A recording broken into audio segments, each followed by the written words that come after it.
Rio நடிச்சு வெளியான ஆண் பாவம் பொல்லாதது படத்தை பத்தி தான் பார்க்க போறோம். படத்துடைய கதாநாயகன் ஐடில வேலை பார்க்கக்கூடிய ஒரு நபரா இருக்கிறாரு. அதே நேரம் கதாநாயகி பெற்றோர்களால கண்டிப்போட வளர்க்கப்பட்ட ஒரு குடும்ப பெண்ணா இருக்கிறாங்க. இவங்க 2 பேருக்கும் பெற்றோர்களால் நிச்சயிக்கப்பட்டு திருமணமும் நடக்குது. கதாநாயகி என்னதான் கண்டிப்போட வளர்க்கப்பட்டாலும் கூட அவங்களுக்கு ஒரு சில கருத்தியல்கள் மேல, ஒரு சில சித்தாந்தங்கள் மேல நம்பிக்கை உண்டு. அதுல அவங்க பெண்ணிய கருத்துக்கள் மேல ஈடுபாடு கொண்டவங்களா இருக்கிறாங்க. ஆனா பிரச்சனை என்ன அப்படின்னா, அந்த கருத்துக்களை அரைகுறையா புரிஞ்சு வச்சுக்கிட்டு ஒரு முழுமையான புரிதல் இல்லாத ஒருத்தங்களா இருக்கிறாங்க. இதனால ஏற்படக்கூடிய விளைவுகள் என்ன? இவங்களுடைய திருமண வாழ்க்கையை இது எப்படி எல்லாம் பாதிச்சுது அப்படிங்கிறது தான் இந்த படத்தினுடைய மொத்த கதை. இந்த படத்தை பொறுத்தளவுக்கு பெண்ணியம் அப்படிங்கிற அந்த கருத்தை அறகுறையா புரிஞ்சு வச்சிட்டு இருக்கிறதுனால என்னென்ன பிரச்சனைகள் வருது, ஃபெமினிசத்துக்கும் சூடோ ஃபெமினிசத்துக்கும் வித்தியாசம் தெரியாம இருக்கிறதன் விளைவுகள் என்ன அப்படிங்கறத காமெடியா சொல்ல முயற்சி பண்ணியிருக்காங்க. படத்தினுடைய இன்னொரு பலமா தோணுது என்ன அப்படின்னா, இந்த படத்துல வரக்கூடிய பெரும்பாலான காட்சிகள் எல்லாமே இன்னைக்கு நம்ம யதார்த்தத்துல பார்க்கக்கூடிய சம்பவங்களா இருக்குது. இந்த காரணத்தினாலேயே அந்த காட்சிகளோட நம்மளால எளிதில் தொடர்பு படுத்திக்க முடிஞ்சது. படத்துடைய முதல் பாதியை பொறுத்தளவுக்கு நிறைய இடங்கள்ல அந்த நகைச்சுவை காட்சிகள்ல காமெடி அப்படிங்கிறது நல்லாவே ஒர்க் அவுட் ஆயிருந்தது. இந்த மாதிரியான சோசியல் காமெண்ட்ரி பண்ணக்கூடிய படங்கள்ல முக்கியமான அம்சம் அப்படிங்கிறது வசனங்கள் தான். இந்த படத்துல பெரும்பாலான இடங்கள்ல வசனங்கள் நல்லாவே இருந்தது. வசனங்கள் எழுதப்பட்டிருந்த விதத்தை தாண்டி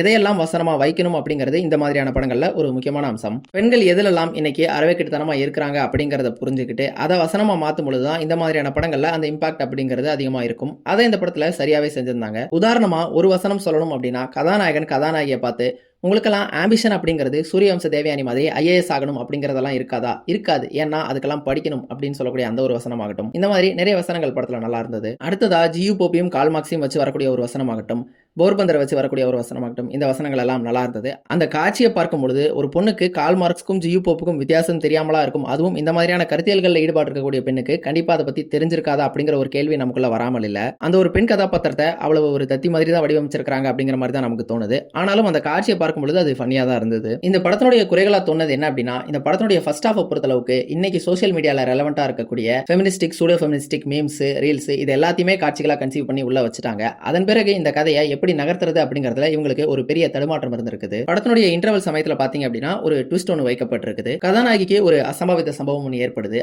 ஆனா அந்த ஒரு சம்பவம் அப்படிங்கிறது அந்த இடத்துல நிகழ்ந்திருக்க வேண்டிய அவசியமே கிடையாது. அதுக்கு முன்னாடி வரைக்கும் அந்த ஒரு காட்சியை பாத்தீங்க அப்படின்னா காமெடியா ஃபன்னியா எடுக்கப்பட்ட ஒரு காட்சியா தான் இருந்தது. கதாநாயகன் கதாநாயகியை கலாய்க்கக்கூடிய துணியில தான் அவங்களுடைய சூடோ ஃபெமினிஸ்டிக் நம்பிக்கைகளை எக்ஸ்போஸ் பண்ணிக்கிட்டு இருப்பாரு. ஆனா அந்த காட்சியினுடைய முடிவுல இப்படிப்பட்ட ஒரு ட்விஸ்ட் அப்படிங்கிறது அவசியம் தானா அப்படிங்கிற ஒரு கேள்வி வந்தது.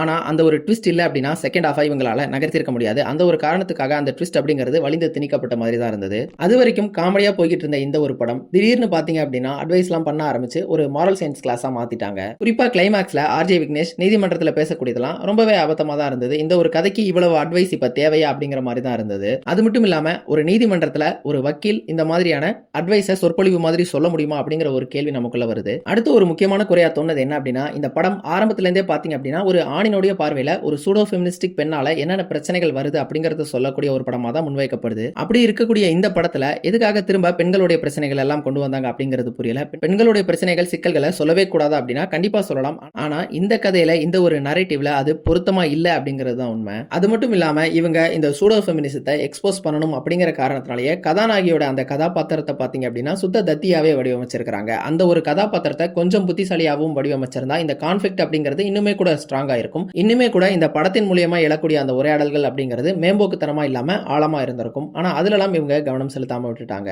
மொத்தத்துல இந்த படம் எப்படி இருக்குன்னு கேட்டா இந்த மாதிரியான ஒரு சில குறைகள், நெருடல்கள் இருந்தாலும் கூட ஒரு ஃபன்னியான படம் தான். ட்ரை பண்ணி பாருங்க.